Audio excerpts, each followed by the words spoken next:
Hey everybody, welcome back. My name is Abby. I'm with Fitness is Medicine. Today we're going to do another great workout you can do in your home. You can also take these ideas and use these as a workout in your gym that you go to. Today we're going to need a fit ball if you have one. If not, you can use the ground. One a little bit heavier dumbbell, and then you can either use that dumbbell or a kettlebell if you have one. A loop band and a TheraBand. If you don't have a loop band, you can tie a TheraBand together to make it work around your ankles. And that is it. So remember to come into these workouts warmed up and ready to move. 5 to 10 minutes of a cardio workout just to get your heart rate up, get your muscles and joints warmed up and ready for movement, and your mindset ready for movement. Okay, we're gonna start with a bridge on the ball. So we're gonna walk out.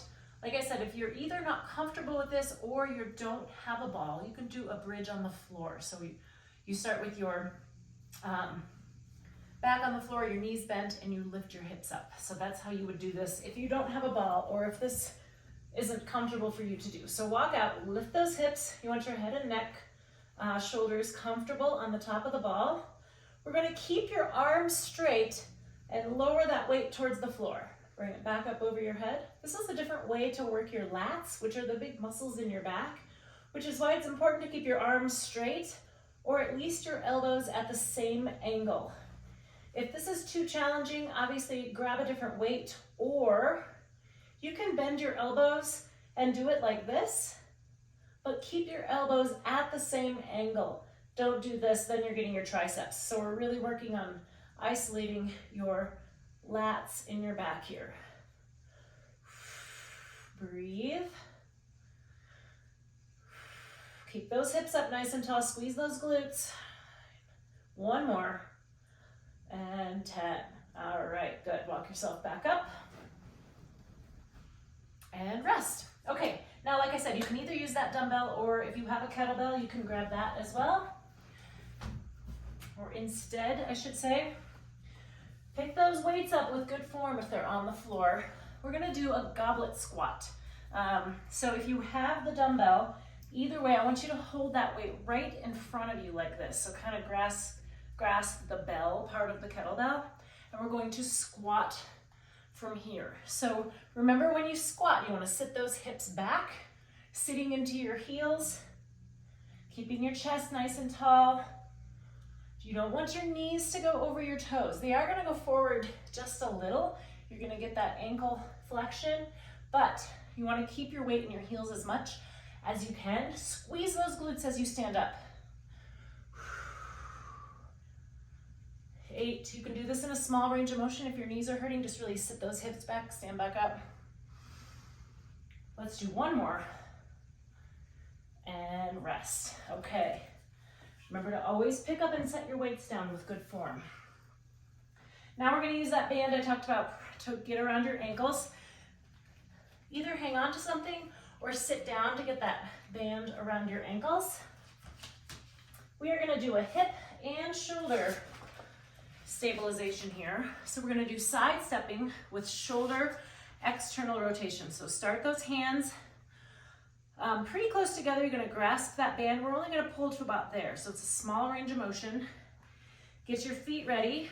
Get them a good distance apart. And we're gonna take baby steps so that your feet stay about this far apart, keeping those toes straight forward. We're gonna go at the same time. Don't let that leading toe creep out like this. You're not gonna go very far. 8. Good posture. And now we're gonna go back the other way. Your arms may be getting tired at this point. You can let them rest on the way back if you need to. And rest. Okay, great. Working on hip stabilizers and shoulder stabilizers there at the same time. Oh, I forgot to add one thing that we'll need. It's a medicine ball. If you have a medicine ball, go ahead and grab it. If not, you can use one dumbbell or you could use a kettlebell. We're gonna do biceps into shoulder press. The reason I like using different objects like a medicine ball is that you're having to change your grip on it.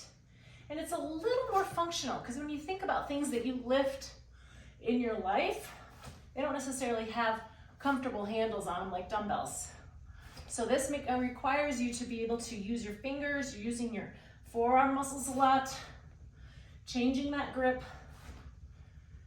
Keep your body in that good athletic stance. So I'm not in a squat, but my knees and my hips are bent, my muscles are engaged, my abs are engaged, all the way down straight. Press it overhead. If pressing overhead hurts, you can just go to here, if that's okay. Let's try 2 more. If you don't have a medicine ball, but you want to try lifting something of, a different shape, you could try, I think I've talked about using like a gallon jug. You could use that. It's a different thing to hang on to. It just works on your functional grip, your different ways to hold on to things. Okay, now we're gonna do airplane tip overs. So this is a good balance challenge.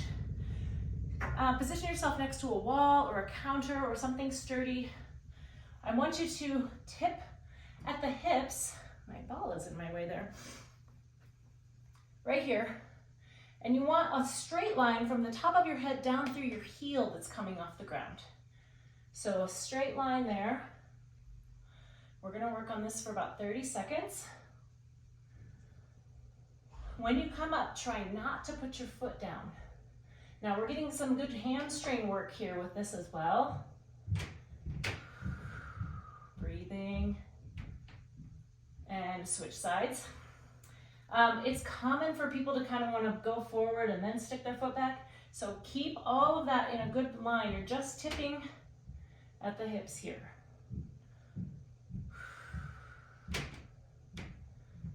Leading with your chest. Everything stays in very good posture from the top of your head down through that heel that's going backwards. Of course, you can just start in a small range of motion here, or you can go pretty deep into it, depending on where you are in your balance and your challenges with that. Okay, good, rest. Now we've got one more to do. We're gonna do abs on your ball. If you don't have a ball, you can do this on the edge of a chair. It's the exact same thing, this just requires a little bit more stability.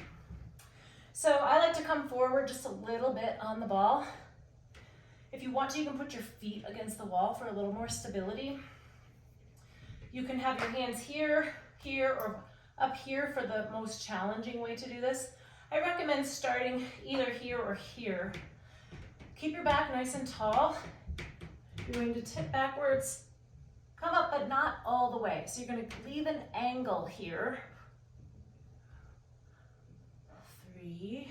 So lead with your chest. Don't kind of hunch down into that back. You want to keep nice and tall. Lead with your chest as you come up. Don't come up to here. You can feel it let go. So you want to keep that tension in your abs throughout the set.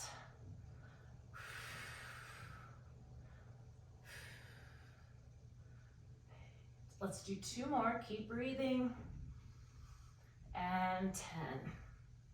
All right, great. Go through these 2 or 3 times total, so 1 or 2 more times after this. Maybe add a little cardio in between, 2 to 3 minutes, maybe 5, maybe 10, depending on how energetic you're feeling or how much time you have. Always follow with a good cool down and stretch when you're finished. If you have any questions or need any modifications, please feel free to contact me directly or leave a message in the comments. Otherwise, have a great workout and we'll see you next time. Thanks, everybody.